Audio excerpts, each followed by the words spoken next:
तो कश्मीर की trip confirm है ना? हाँ हाँ बिल्कुल कंफर्म। मेरी तरफ से भी हाँ है।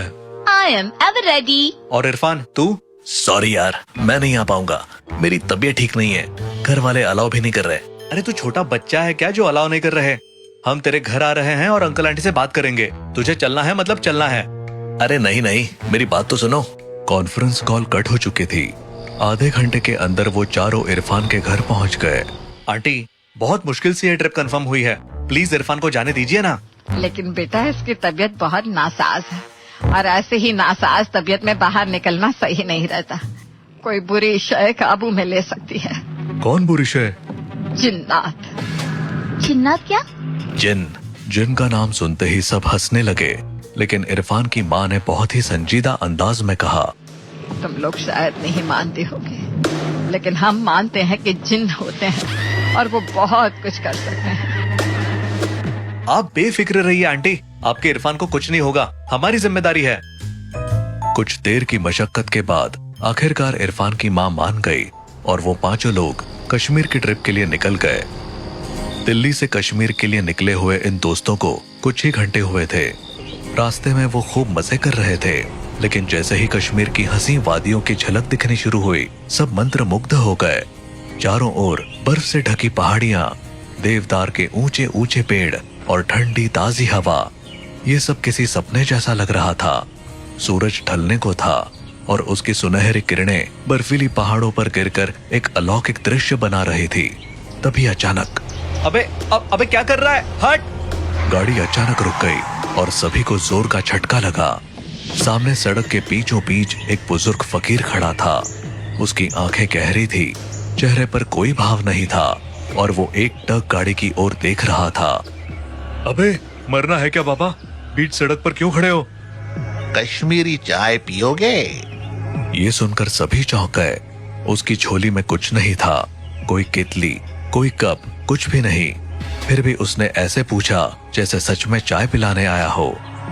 वो उन लोगों के पास आ गया, पर विनीत ने उसे अनदेखा किया और गाड़ी बढ़ाने की कोशिश की, लेकिन उसने अचानक स्टीयरिंग पकड़ लिया। ये चाय पीकर ही जाओ। विनीत को गुस्सा आ गया और उसने झटका देकर फकीर का हाथ हटाया, लेकिन तभी न जाने कहां से फकीर के हाथ में एक चाय का कप आ गया।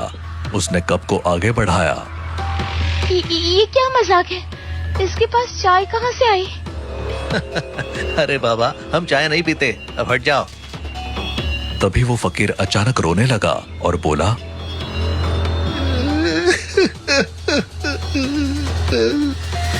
मैं कोई फकीर नहीं हूँ, मैं बस चाय बेचता हूँ, लेकिन कोई पीता नहीं है, कोई मुझसे कुछ नहीं लेता। उसका रोना अजीब था, जैसे किसी गहरे दर्द से निकली आवाज हो। इरफान को उस पर दया आ गई। उसने जेब से पैसे निकाले और चाय खरीद ली।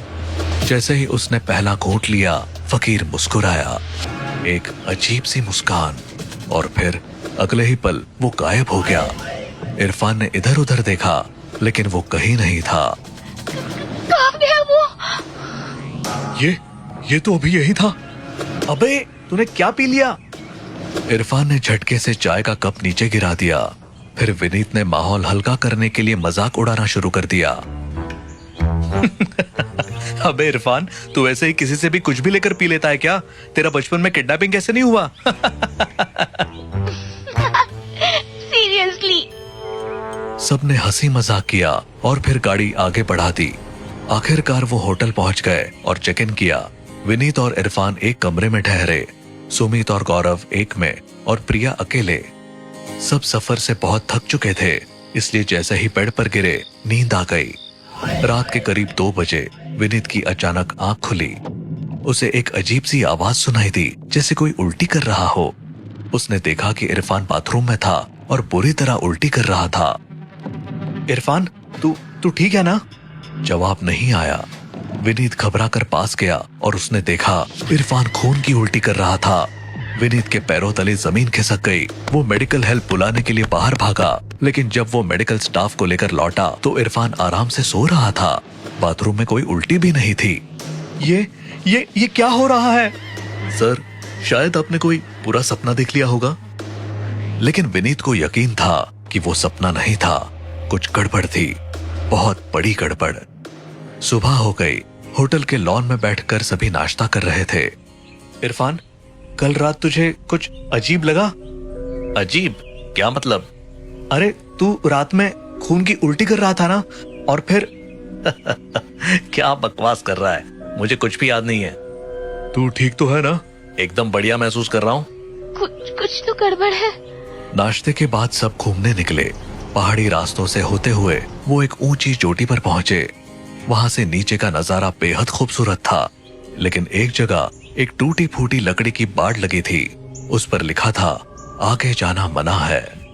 अरे वाह, यहाँ से और ऊपर जाने का रास्ता, चलो देखते हैं। नहीं इरफान, वहाँ नो एंट्री का बोर्ड लगा है, जाने दो। अरे डरपोक, चल ले। इरफान आगे बढ़ा तो बाकी सब भी अनमने ढंग से उसके पीछे चल दिए। लेकिन जैसे ही वो उस बाड़ के पार पहुंचे, हवा अचानक भारी हो गई। पेड़ों के पत्ते जोर से सरसराने लगे। यहाँ कुछ अजीब नहीं लग रहा?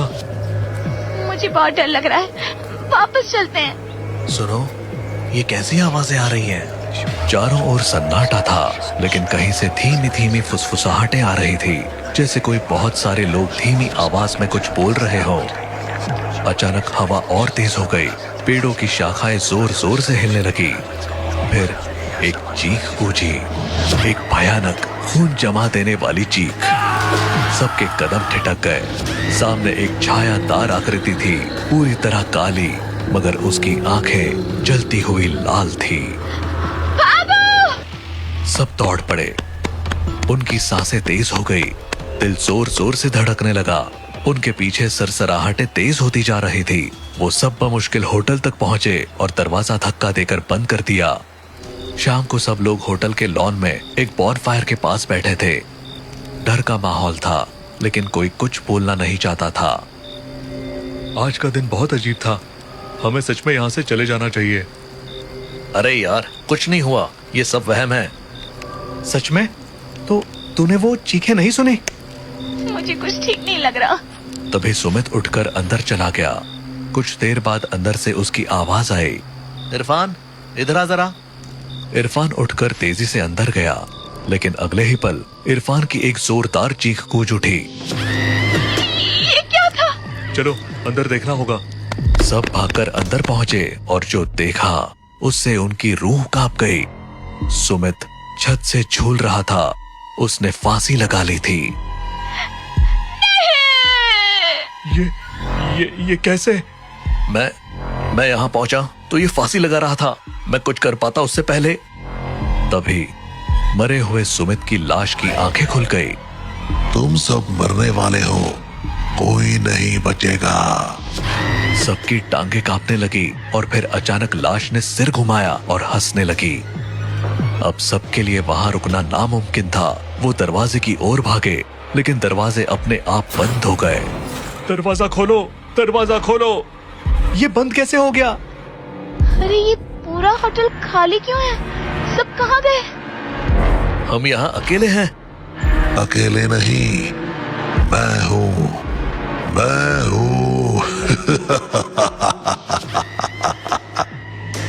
तभी एक जोरदार झटके से दरवाजा खुला और वो सब बाहर निकलकर सड़क पर भागे। वो लोग थोड़ी दूर जाकर एक जगह पर रुके। तभी अचानक किसी ने विनीत के कंधे पर हाथ रखा। सबके दिल एक साथ कांप गए। वो डर से मुड़े और सामने खड़ा था एक मौलाना।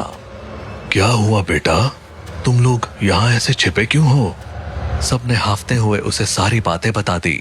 मौलाना की आंखों में गहरी चिंता झलकने लगी। तुम उस जिन के जाल में फंस चुके हो। कौन जिन? इस एरिया में एक जिन है, वो जिसके पीछे पड़ जाए उसको जाने नहीं देता। मौलाना साहब, कुछ कीजिए, हमें उस जिन से बचाइए।